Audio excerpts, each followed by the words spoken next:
What this funeral director did to his victims can't be forgiven. During the late 1800s in Cyclone City, Iowa, there was a man named D.V. Dees who owned and ran a funeral home called Happily Ever Afterlife.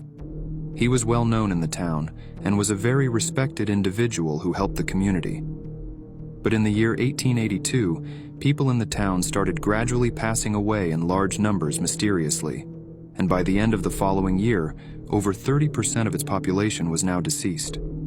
The town's economy was in shambles, except for Deevy's funeral home, which was thriving due to the circumstances.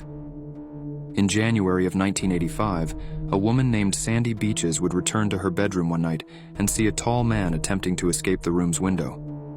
But when she turned on the light, she realized that her husband was now deceased. News of this quickly got out into the town, with many now believing that this was the reasoning behind everything, and there was a dangerous man on the loose. That next week, Sandy would go to Deevy's funeral home and pick out a casket for her late husband. After purchasing the casket, Deevy asked Sandy if she would like to lay in it to see how it felt, and she would agree and get in. But as soon as she was inside, Deevy looked at her and said, "You should have kept your mouth shut," and he slammed the casket closed.